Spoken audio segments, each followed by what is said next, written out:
Il est où encore? Bah, je suis là. Tu sais quoi? Ouais, dis-moi. Ça y est, on est inscrit. On est inscrit? Je te jure, on est inscrit. Excellent. Tu sais quoi? Ouais. Tu la sors de suite. Bah, prends-moi le clé. Alors là, ça va être un grand moment. Allez, on débâche. Tiens, prends ça, tu vas voir, ça va aller mieux. Regardez-moi cette veltesse, cette veltation, cette finesse, on va dire. Ouais, vous me dites en commentaire. Bon, combien de kilomètres elle a? Allez, aujourd'hui, qu'est-ce qu'on casse? Non. En plus, elle démarre, on a de la chance. Allez, sors-moi ça. Il y avait même la radio.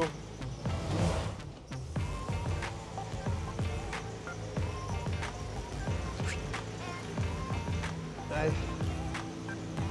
Elle est lourde cette Porsche. Franchement, moi ça allait. Hein. Ouais, bah oui, c'est moi qui poussais. C'est cool. Ouais, c'est dégueulasse. Et tu sais quoi? Vas-y, balaye. Ouais, tu balayes, parce que moi j'ai sorti la Porsche. Enfin, je l'ai poussé quoi. Tiens, Ah, t'as poussé. Passe-moi un balai parce que j'ai pas de balai. t'en veux un? Ouais. Ah, mais là, mais qu'un seul, ça va le faire. C'est bon. Stop. C'est nickel, hein. Ouais, ça, j'avais pas là.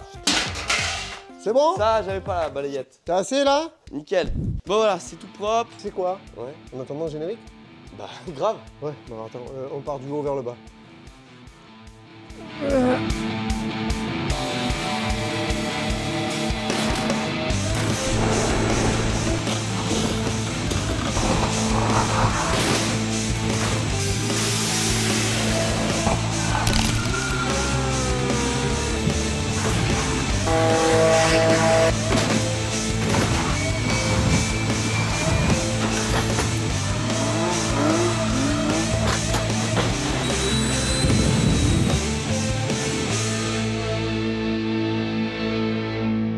Allez, bienvenue dans cette vidéo. Aujourd'hui, on s'est inscrit pour une course un peu particulière. Ouais, un raid. Alors bien sûr, vous l'avez compris, on va pas partir avec la GT3 RS. Non, mais avec le proto qui est juste au-dessus.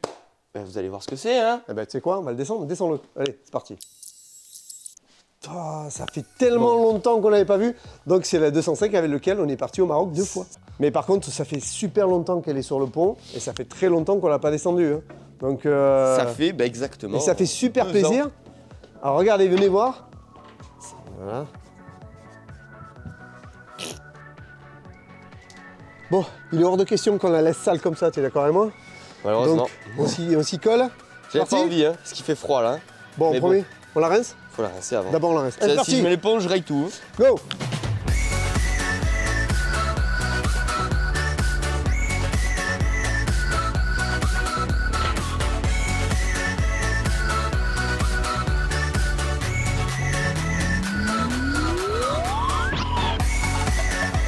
Bon, mission accomplie.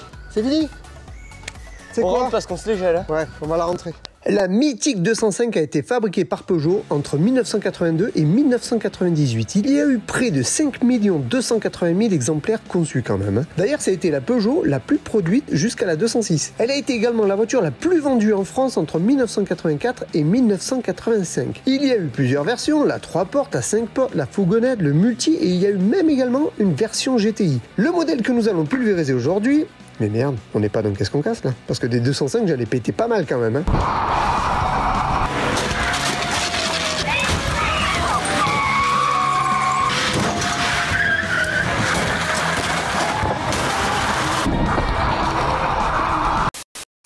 Ah, le monstre. C'est une merveille. Hein. Ça fait plaisir, n'empêche. Là, elle est propre en plus, franchement. Ouais. Ça fait... On peut voir un peu le dessous de cette poussière. C'est vrai qu'elle est mieux. Ça fait plaisir, non? Ouais. Vraiment. On va faire un petit tour de la voiture. Ouais. Moi, il y a tout, quand je la vois, tous les souvenirs. Les odeurs surtout. C'est des souvenirs incroyables. Ouais, c'est vrai. Tiens, regarde, au Maroc, on s'était bu un coca frais. Ah ouais, c'est vrai. Bon, on est dans le désert du Sahara et on boit un coca frais. À la vôtre, les gars. End of flashback. Coca dans le désert. C'était incroyable. On l'avait enterré pour qu'il se rafraîchisse et tout. On attaque par le moteur? Bah, je pense que c'est le premier truc qu'on a fait.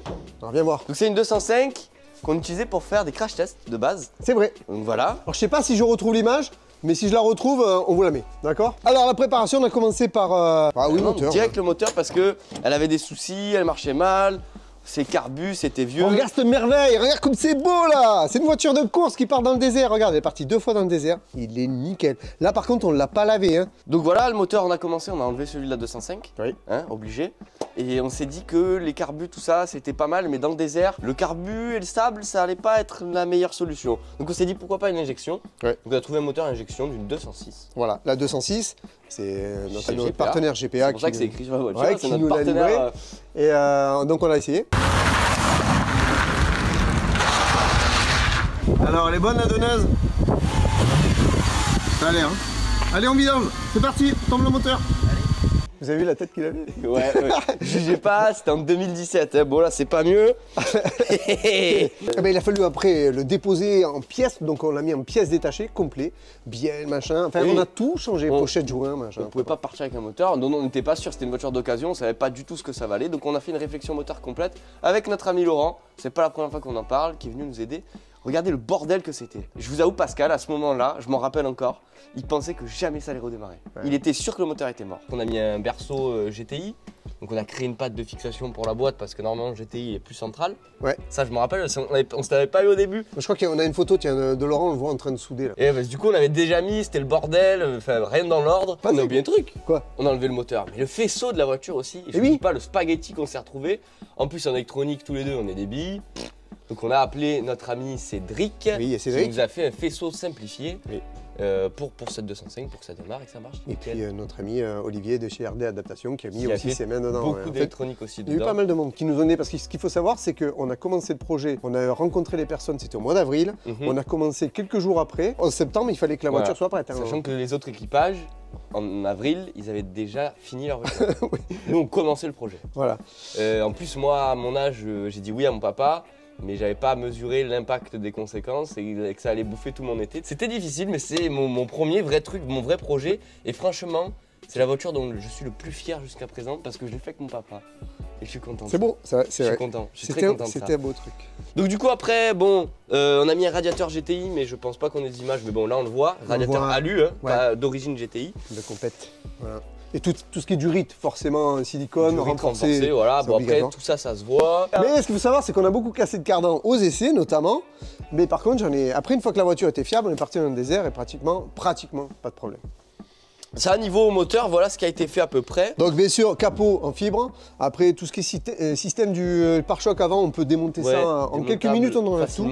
Après, il y a eu après les installations des kits fibres que tu as écrasé. C'est vrai. Il a oublié les extensions sur le camion. Il est parti. Camion, oui. Le garage l'appelle, il dit oh putain, on a retrouvé une extension par. Et en fait, ils se sont fait rouler dessus. C'est les deux arrières explosés. Le carrossier a réussi à les réparer. Ouais, parce qu'à l'avant, c'est des ailes complètes, c'est fibré avec. Ouais, c'est toute l'aile qui est voilà. Donc. Et à l'arrière, c'est juste des extensions qu'on vient. Tu découpes ton aile à l'arrière.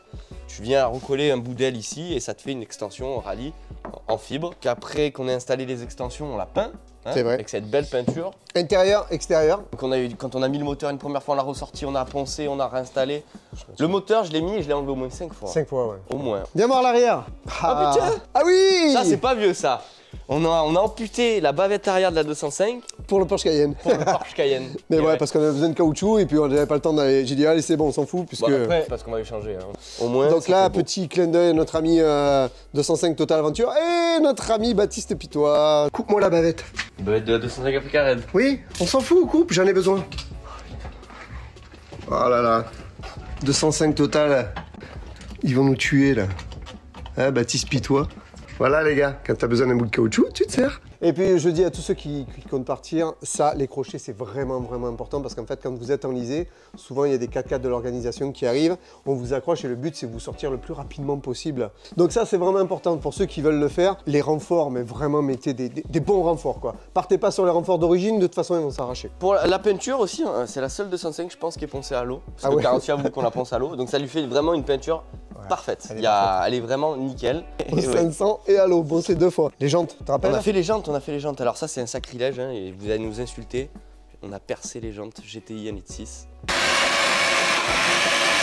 Mais pourquoi on les a percées? Parce qu'en fait, à cet endroit-là, il y a un système qui nous permet de gonfler et de dégonfler les roues automatiquement de l'intérieur de la voiture. Ça fait gagner du temps, mais ça t'évite de sortir et puis c'est plus simple quoi, franchement. Ouais, ça, ah, mythique. Le snorkel. Pour moi, c'est mythique parce que je me rappelle le jour où on devait percer le montant, t'as la pression. Ce trou là, c'est celui-là là. Ouais. Tiens, regarde. Putain, plus de batterie.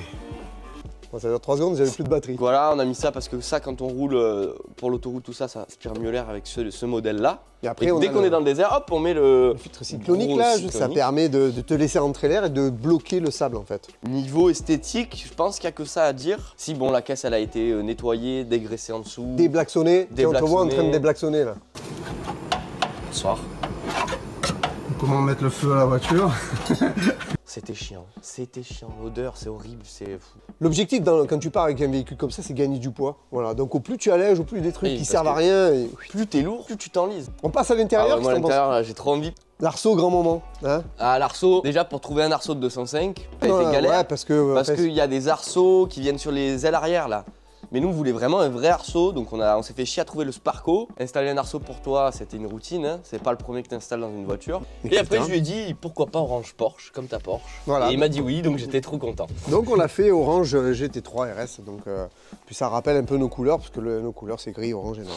Donc du coup, viens voir, là ça vraiment, c'est resté dans son jus. Comme on l'a arrêté en 2018, ça n'a pas bougé. Ça, c'est la liste de choses à faire que j'ai fait sur le retour. Tout ça, ça sera d'autres vidéos qui arriveront certainement prochainement, où on vous montrera tout ce qu'on fait sur cette petite 205. Et puis après, on va partager l'aventure qu'on fera au Maroc. Alors, ça, c'est la liste de choses combien de kilomètres elle a? Est-ce qu'elle démarre? Qu'est-ce qu'on casse?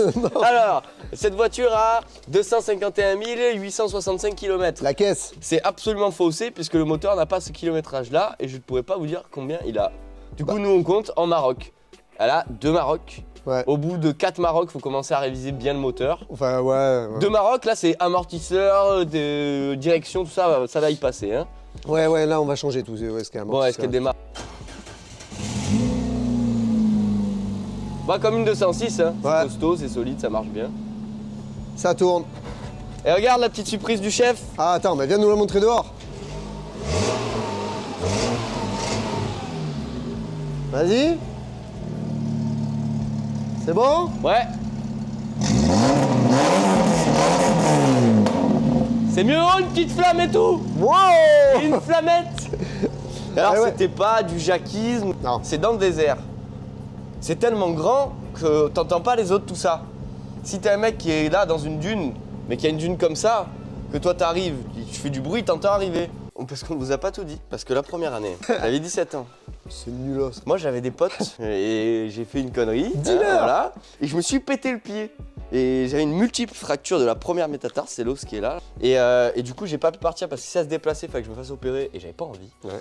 C'est Bastien, la personne, c'est un mécano ami avec nous qui est parti avec mon père. C'est vrai. Parce qu'il nous avait aidés. Donc il est parti avec lui la première année et j'étais très déçu. C'est ici, Bastien, on le voit sur la photo. Tiens, regarde, il est là, Bastien. Voilà, tu vois. En fait, tout ce qui est conduit de freinage et de carburant doit passer à l'intérieur de la caisse. Ça, c'est important parce que tout ce qui est cailloux, etc., donc ça passe dessous, c'est pas top. Donc là, on a toute notre partie freinage. On a toute la partie, le tube rouge, c'est tout ce que vous voyez au niveau du gonflage et dégonflage des roues. Donc il y a ce qui va du compresseur et ça va à chaque roue. Et là, on a le régulateur d'essence, de carburant, voilà, donc l'avant. Tout en aérokip, voilà. Alors viens voir, maintenant, regarde, le gonflage et dégonflage, justement. Ben, de l'intérieur, on peut alimenter, là tu vois, on a le côté des roues, ici, puis on a nos manos ici, qui nous permettent de voir combien qu'on a à l'intérieur des pneumatiques pour l'avant et pour l'arrière. Tiens, d'ailleurs, notre ami 205 Total Aventure, il va nous falloir un tableau de bord noir complet, parce qu'on a un beau tableau de bord noir. Ça fait pas gris. Nous, on est trop... Ouais. Il le sait pas, mais voilà, maintenant tu le sais. Voilà. On va bouger aussi ce coupe-circuit, hein, parce que Pascal, il a fait une blague à Bastien. Bastien, il s'était endormi comme ça, là. Mon père, il s'est mis à crier, vous savez, comme dans les vidéos. Et Bastien, en se réveillant, il a fait ça. Il a tapé dans le... Et du coup, la 205, il s'est arrêté, ils ont cru qu'ils étaient en panne dans le Maroc. Ben, on a la vidéo, tiens, regarde. Ah n'importe quoi, ils ont cru qu'ils étaient tombés en panne. Donc ensuite, là, le TerraTrip, ouais. Le petit TerraTrip là, c'est un truc de navigation, en plus du petit GPS Garmin. Ouais, dans mon avis, il doit plus y avoir de piles. Mais lui c'est mon collègue lui. Parce que l'année où on est parti, au début on est parti, on naviguait au TerraTrip. Et je me suis découvert une passion guidage. C'est vrai. Et du coup on naviguait plus qu'au GPS. Et au GPS du coup, si ta route elle fait comme ça, mais que toi tu fais comme ça, bah tu sautes 4-5 points. Et tu gagnes un temps incroyable. Ce qu'il faut savoir, c'est qu'on n'est pas tout seul hein, quand on part. On a des petites balises de partout, même en France, partout où on est. Et bien en fait, on sait exactement nous, où nous on se situe. Donc là, ben voilà, elle est dans son jeu d'origine. Donc c'est le bordel à bord de la voiture. Tiens, regarde, il y a des costes, je sais pas pourquoi. Même pas si, on avait récupéré parce que ça fait partie d'un des points qu'on doit faire.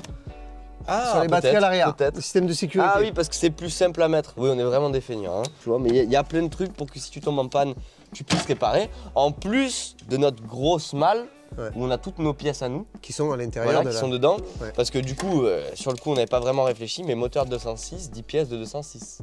Oui. Et le camion d'assistance qui te suit là-bas, qui est un vrai camion du Dakar. Hein. D'ailleurs, cette année, ils sont repartis. Oui, c'est la famille. Ouais. Parce que voilà, ceux qui organisent ça, c'est la famille Jaco, c'est ça? Oui, exactement. Et ils sont repartis cette année, ils ont fait le Dakar classique, c'est ça? Ils ont fait le Dakar classique et puis ils avaient un vrai camion au Dakar qui y participait. Camion hydrogène. Donc ils sont partis avec 205 T16. 205 T16. D'ailleurs, on la voit en action, là, regarde. Voilà, c'était excellent. Ouais, c'était grave bien. C'était Rudy qui l'a connu. Ouais. Des gens très sympas. Bon, tu as vu aussi les panneaux de porte, ça je m'étais fait chier avec du plastique fin, il a fallu qu'on coupe. Là, l'avant, je crois qu'on a une photo quand je fais les arrières. Donc, pour boucher les trous, pour pas que ça fasse gros trous dans la voiture. C'est vrai. Donc là, l'intérieur, l'extérieur, il est sale, mais l'intérieur, il est toujours... il est poussiéreux. Il est poussiéreux comme au Maroc. Hein. Ça, c'est ce que tu vois là, c'est du sable... Voilà. Ça, c'est du sable du désert, quoi.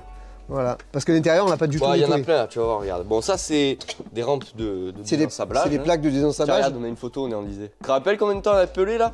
C'était long, hein. Et on était à côté, Ouais, parce qu'en fait, c'est Kevin qui conduisait, moi j'étais à côté. Et puis d'un coup, j'ai dit, ah ben c'est là. Donc lui, il a freiné, et on freine pas dans le désert, sinon. Et c'est ce qui s'est passé. Donc du coup, impossible de repartir. Et là, on n'avait pas branché notre système. Donc les pelles, ça c'est important aussi. Je crois que oui, faut l'enlever le sable. Hein. Les roues de secours, on en a deux, une d'un côté, une de l'autre. Bon là, c'est pas attaché, hein, c'est en direct live. On a encore les masques au cas où si on pétait le pare-brise ou quoi que ce soit. Alors, ce qu'il faut savoir à l'arrière, là, ce que tu vois là, on a un compresseur. La première année, t'es parti avec le compresseur. Ouais. Et le problème, c'est que le compresseur, sans réserve d'air, bah, c'était la merde. Ouais. Donc on s'est dit, putain, il va falloir installer un réservoir, nani, nana. Et donc on a posé la question à Laurent et Laurent a trouvé la solution. Idée de génie. Réservoir, il y est déjà là. Vous ne voyez pas les réservoirs d'air? Il est là. Vous voyez pas le réservoir d'air? Non, il ne le voyait pas. Le réservoir d'air, c'est le tube de l'arceau. Tout ça là. C'est l'arceau. De l'arceau. C'est tout l'intérieur. Il fait réserve d'air. Voilà. Parce qu'on n'a pas besoin de beaucoup d'air. Hein. C'est juste un tout petit peu. Regarde là-haut. Tu le vois là-haut? La sortie ici. Là. Juste là-haut, hop, avec une sortie avec une soufflette. L'autre qui va au compresseur. Voilà, la partie. Bon, la batterie, c'est absolument pas ça qu'il y a dedans. Nous, c'est une grosse Optima. Au moins, ça peut bouger dans tous les sens. L'Optima, c'est ce qui est utilisé au Dakar, etc. Donc, il n'y a rien de mieux. Bon, après, je pense que vous l'avez vu. Regarde, mets-toi de profil de la voiture. Elle a plus vraiment la hauteur de caisse d'une 205. Ouais, regarde comme elle est haute là. Donc, en fait, il a fallu la rehausser. Ça, c'est important parce que si elle est trop basse, forcément, elle va toucher partout. Hein. On a mis des grosses cales au niveau du train arrière. Qu'on a soudé pour que ça soit costaud, quoi. Bah, tu sais quoi? Prends la caméra et va nous montrer dessous, tiens. Ouais. Donc voilà, ça c'est notre train arrière. Et on est venu rajouter cette grosse cale au-dessus. En plus du cylindre bloc d'origine. Et pareil de ce côté-là. Pareil là-bas. Bon, du coup, j'avais filmé la luge couchée par terre. Tiens, regarde, on l'a refait. Du coup, on l'a mis sur le pont. Du coup, là, tu verras mieux. Regarde. Tu vois la luge, grosse plaque. Bah d'ailleurs, regarde, on te voit l'installer là. Là, c'était costaud. Donc en fait, c'est de l'alu aviation en fait qui fait 1 cm d'épaisseur. Donc l'épaisseur là, c'est. Ouais, c'est énorme. En fait, c'est hyper costaud, hyper raide. D'ailleurs, il a fallu une machine pour la plier. Tiens, j'ai une photo là. C'est pas nous la machine, hein, on n'a pas ça. Non, on n'a pas ça. Ouais, pas tout. On voit bien la partie échappement, ce qu'on vous expliquait tout à l'heure ici, l'histoire de la valve. Et puis ici, je sais plus ce que c'est comme. Comme 306. Là, je sais pas, tiens, mets-toi bien de dessous s'il y en a qui reconnaissent l'échappement, ils me le disent. Les amortisseurs Koni, là, ils ont fait un ret là, et donc ils sont vraiment nickel. D'ailleurs, on te voit dans le désert, là, les changer. Bah, les amortisseurs, ils sont trop mous. Mais heureusement, Koni nous a passé des belles paires d'amortisseurs réglables. Grâce à eux, on répare le souci en 2 minutes, parce qu'ils sont réglables. Merci Koni. Ouais, je les ai pas changés, j'ai durci le cran. Oui, tu les as durcis parce qu'ils étaient durci le cran parce que c'était. Un peu mou. En fait, non, même pas. C'est pas les amortisseurs qui étaient mous. Hein. Je vais pas mettre en cause Koni. On a le tampon là et il nous avait dit rehaussez-le. Puis on n'avait pas eu le temps de le faire et du coup, en fait, le train arrière il s'écrase trop, du coup on vient taper la roue, elle vient taper dans nos extensions GTI. Bon, il y en a qui diront que c'est rien, mais chez Dragauto, ça c'est pété. Et l'autre côté, c'est pété aussi. Ouais. Et croyez-nous, on sait de quoi on parle hein, quand on pète des trucs. Pour nous, c'est plein de bons souvenirs. Pour tous ceux qui hésitent un jour à aller au Maroc, moi je vous le conseille. Franchement, faites-le. Entre père et fils, c'est encore mieux. Enfin, en famille, du moins. Ouais. C'est Philippe Jacot qui t'avait dit Oui. tu feras gaffe, Pascal, tu pars une fois dans le désert, t'es mort. À Ouais. vie, tu vas vouloir y retourner. Ah, c'est un truc. Et ben, il avait raison. Ouais, Il a raison, parce que depuis qu'on l'a fait, Ouais. j'ai envie d'y repartir. Ouais. Mais regarde cette image. Là.